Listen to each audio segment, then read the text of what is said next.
All right, we are now recording. Okay. Appreciate you guys, everybody, for showing up today. And you're kind of working through me with this class. This class is a new one that we're teaching, and I know some of you guys had trouble with the first quiz.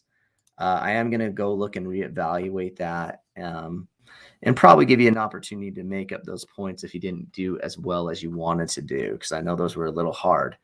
Um, so, wow, last week was 59 people, and this week's a lot lower. Must have just be the daylight savings time or something like that. So I don't know. Okay, so just remember, guys, this session is being recorded for learning purposes. My virtual expectations that I have is make sure you follow along with the Nearpod lesson. Make sure you use the chat tools respectfully and appropriately, and then also respond to questions and instructions the first time. Okay, so today what we're going to do, we're going to be talking about the Bill of Rights, and where you can find this and do the exit ticket, just so you know. As you can see, the lesson one recording is right here on the announcement page. If you click over to the class plan, we have live class every Thursday, and then the lessons and everything are due on the Wednesday preceding. So I basically give you a week to get that done. And then, as you can see here, the Bill of Rights is where we're at. So how you find that is you go to Content. You come in here, Bill of Rights. It's going to be Lesson 1, Assignment 2. I am going to be adding like some links and stuff like that to help along with this lesson. And there's 10 questions on the assignment. And so you just kind of go through those. It's set up that you can take it as many times as you like. Okay. So what we're going to be doing is given a quiz in the OLS, students will accurately answer multiple choice questions about the Bill of Rights with 80% accuracy across one trial. Okay, so what is the Bill of Rights? The Bill of Rights, we all have rights as citizens of the United States of America, but what they are and were and where do they come from? This unit will focus on the rights of Americans, including the rights to free speech, free press, and privacy. You will also learn about the history and the practical applications of these rights.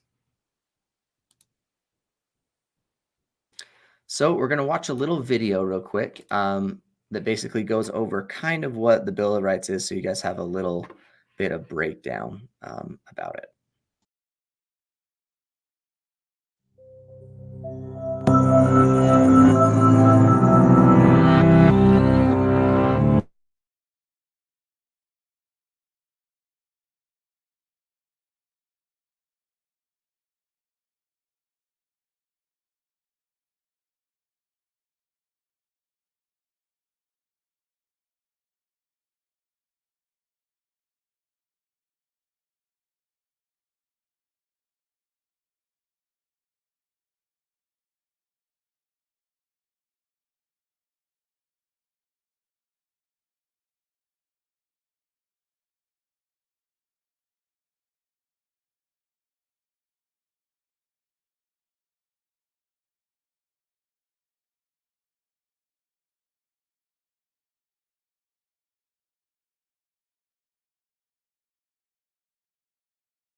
Hey guys, are you here? Can you hear me now?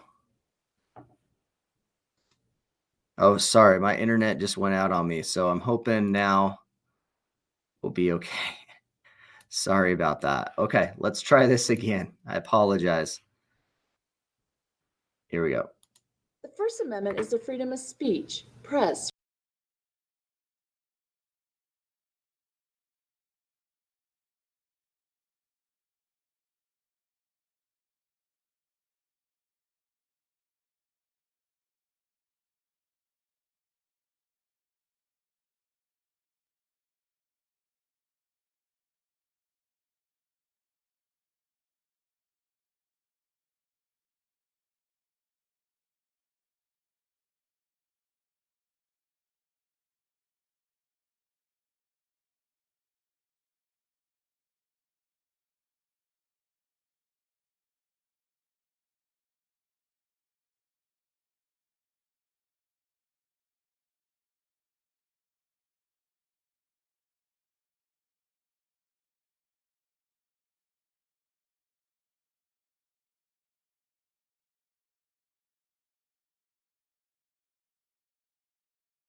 Okay, so that gave us a good overview of the Bill of Rights and basically what it is. So we're going to be going over some of these of the first 10 amendments, which is so the first 10 amendments is called the Bill of Rights. You may want to think of that. That may be on your quiz. And we're going to go over some of those real quick. So I want to throw out you a scenario that might be kind of interesting to you. So let me do it. So I'll just read it real quick. It says, Justin, a high school sophomore, believes strongly in freedom to express himself, both at school and in the areas of his life. In order to spread his beliefs with others in his school, he created a small publication, which he printed on his own computer and posted on his own website. He passed around the students to the students at his high school. He also kept several copies in both his backpack and school locker. The officials at the school, the principal and superintendent, school board, felt Justin's publications were distracting students during the school day. They searched Justin's locker and backpack and seized the publications. The principal suspended Justin for 3 days and threaten expulsion if he continues to pass the publication out to people at school. They said he was interfering with the school's order. Justin, along with his friends, family, and some of his teachers, felt differently. Justin had the decision to be made. He could continue operating his publication and website, or and keep the hard copies out of the school, or he could protest, stating that his constitutional rights had been violated under the First Amendment. Okay.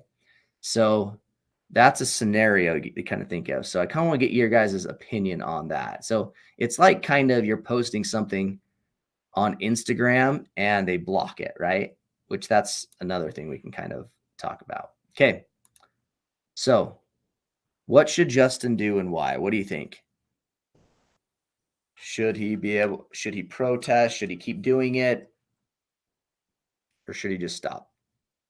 What's your guys' thoughts? It'll probably take you guys a little bit to think about this and consider. So I'll pause for a second as you guys start writing.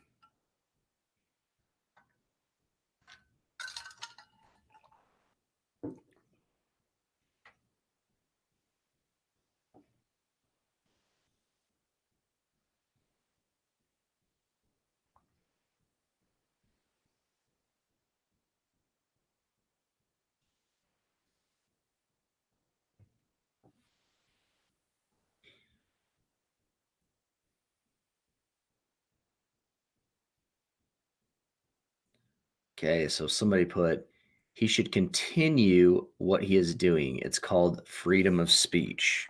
Okay. Very good. What did you guys think that they and here's another thing, if you can't get on the Nearpod, you can just put this in the chat. What did you guys think when they searched his backpack and locker, right? Okay, I believe that he should move to a digital realm. Okay, so he was on a digital realm as well, right? If he protests, then he will be undermining every single operation uh, or business, school, or workplace policy, such as not waving a gun around in public. Okay, and saying it's your Second Amendment. Okay, very good. Good thinking. I like kind of the broad aspect of thoughts and stuff like that. He should have been able to, but doing so might cause larger issues if he were to try and protect himself and his rights. Okay, I think that's kind of, I mean, it's a good comment, right?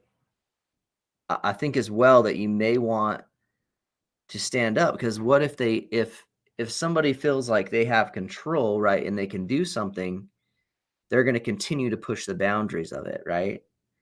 So, for example, you talked about putting things on a digital realm.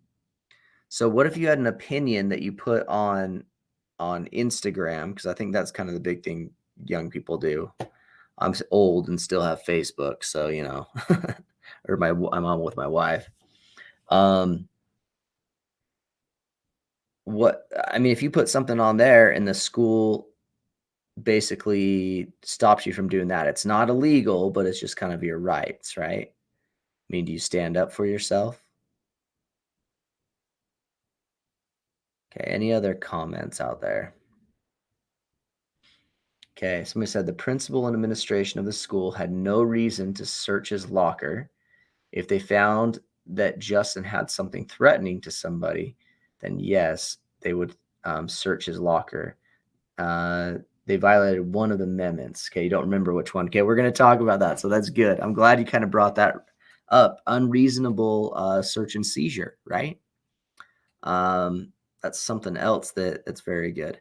And yeah, I hope you kind of see the reason why we're talking about this kind of stuff, even though it might kind of turn a little bit in political a little bit. Somebody mentioned the Second Amendment and that kind of stuff, but that's what the law is based off of, right?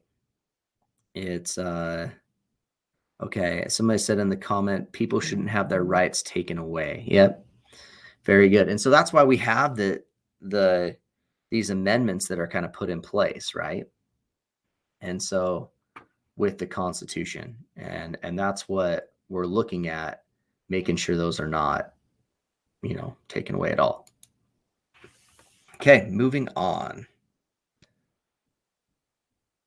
This is not loading. Hold on. Let's see here if I go back and go forward.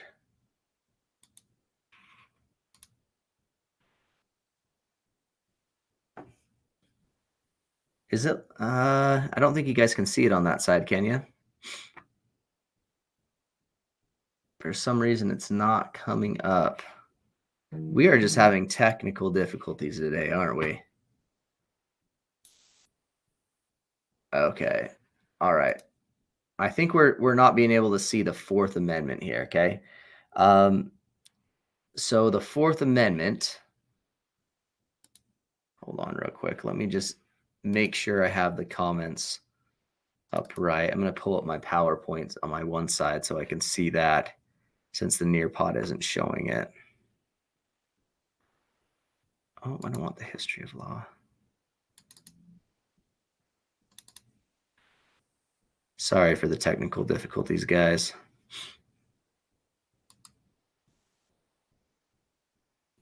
Okay. All right, we'll just skip it and we'll go to the fifth, hopefully. Yep, that one pulled up. Very good. Okay. Where did my screen go? Okay. All right. The Bill of Rights and criminal law. Okay. So we're going to go over some of the most pertinent parts of it. We did just go over kind of the First Amendment as we kind of talked about that scenario first. So remember, the First Amendment is the freedom of speech and the freedom of press and being able to do that. Some other big ones that are that relate to criminal law is the Fifth Amendment. Okay, and it kind of talked about that a little bit in the video. Yeah, okay, so you got a question about freedom of press. So being able to write what you'd want to, right? So and you may get this kind of political, kind of get on this realm, but when Twitter basically no, it's not about union workers. So basically when Twitter basically canceled Donald Trump, right? They wouldn't let him tweet anymore or whatever. Um, some people really found that was breaking the First Amendment because you weren't allowing him to express himself, to be able to put into press. So press means to write something down, like a newspaper press.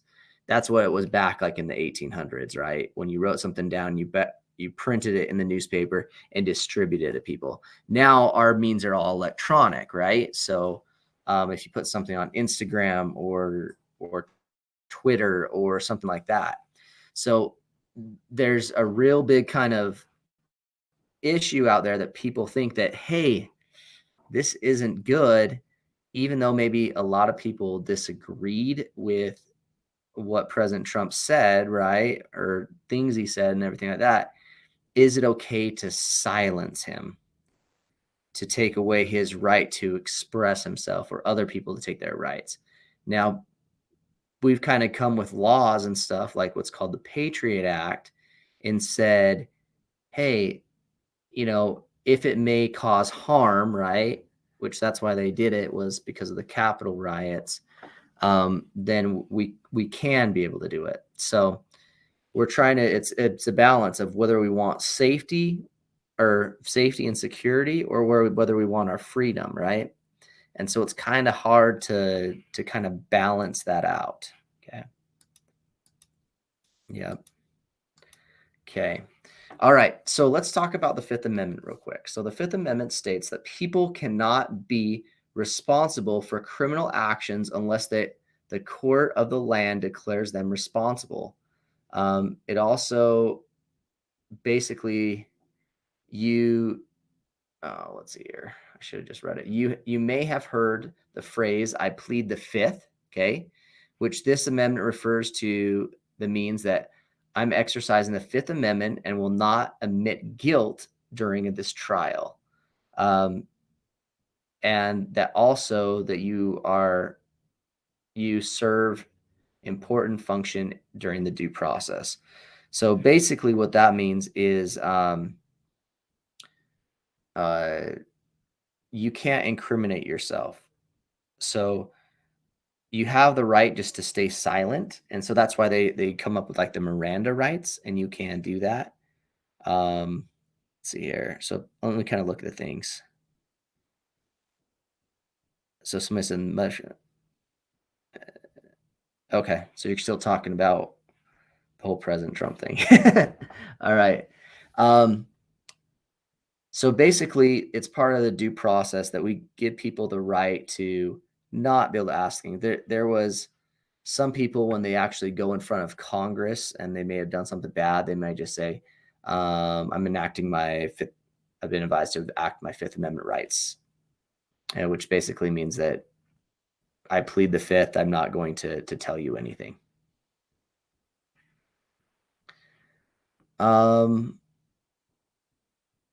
Oh, I did want to mention too that the Fifth Amendment also brings in the thing that's called double jeopardy, which basically means that you cannot be charged for the same crime twice.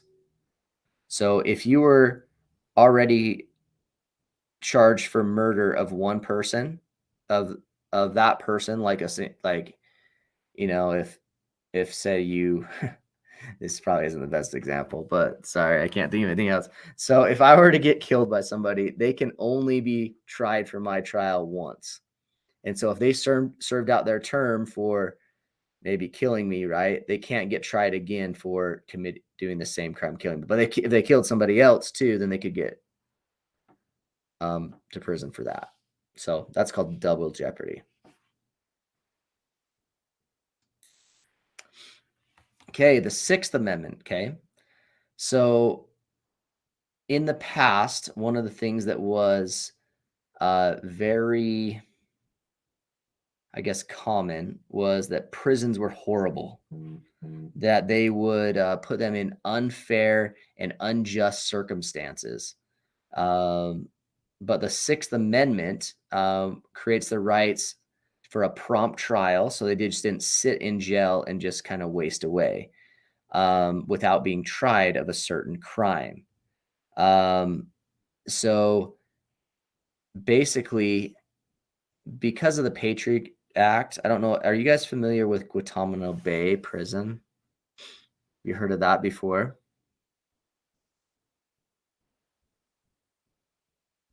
Vaguely, no. Okay.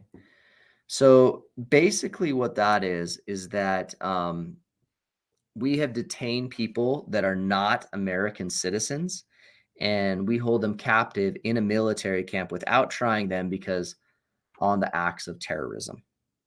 And some people where they hold people indefinitely. Yeah, but just not indefinitely, but they hold them without convicting them of a crime, right? And so it's off of U.S. soil, so they kind of feel that they can do that. So one of the things is like, does the Constitution actually extend to non-U.S. citizens as well? Okay. And is there then the laws of war, are the laws of war different than the laws of the country? Okay. So that's something to kind of consider. So that's the Sixth Amendment, that we won't do that, right? I'm sorry. Somebody keeps texting me. All right. Bills of Rights and Criminal Law. So the Eighth Amendment. Here's another important one. The Eighth Amendment also designs to ensure that people were not punished in a manner that was too severe for the crime they submitted. So basically, unreasonable or unfair punishment for what the crime is. So, for example, what's unreasonable and what's unfair? Now, I think we'd say today, so you go back like in biblical times, you talked about, if you stole a thing of food, they'd actually cut off your hand, right? Would that be unreasonable? I think that in today's terms, that would be unreasonable for stealing something. Okay. But we want to make sure that we are not doing some of that. The other thing is death penalty, right? It was very common, years and years ago, and now it's being that is probably unreasonable punishment, and it's too cruel. Okay. Okay, here's another one. The Ninth Amendment. So rights. I like this one. So this is Kermit here, a little political cartoon. It says rights not listed in the Constitution. So it's covered by the Ninth Amendment. So the Ninth Amendment was designed to protect rights not found specifically in the Bill of Rights. So basically what that means is that they knew that they couldn't cover everything in these 10 amendments, and that we're not going to make an amendment for everything. So just saying, if it's not in here, right, or whatever, it is given to the people to be able to, they're entitled to be able to, that they may be able to grow and have other rights. So to give us the most freedom we can. So this is a lot of kind of what we're kind of interpreting on. Okay, so I kind of want to end on this, and I kind of already brought this up, but this is censorship. Okay, censorship and the press. And this is what I was talking about with the situation with President Trump, right, where they took away his access to be able to access people. It says nothing is more important in America than the right to say what they are thinking, be it in the words, song, or writings. To have sanction place for those to express is known as censorship. No group of people in the United States resists censorship more than the media or press. The First Amendment guarantees the right of free press and the members of the press to see any restrictions on what they create as an attempt to control the press. So think about this as a way as well, that if some rich person were to come in and buy up the press or the newspaper, the news, and let's say they're only wanting to send forth the bias that they want, right? That they want other people to hear. So that's something we need to kind of be there. I mean, we have a huge wealth distribution thing throughout the United States. Those that are the wealthiest seem to get their voices out more, right? Or be able to heard more. But what about those that aren't, right? So in today's society, the term press or media have come to include works that are published on the internet, in addition to traditional print articles or news coverage. The freedom of the press covers weblogs, blogs, websites, and other e-publications.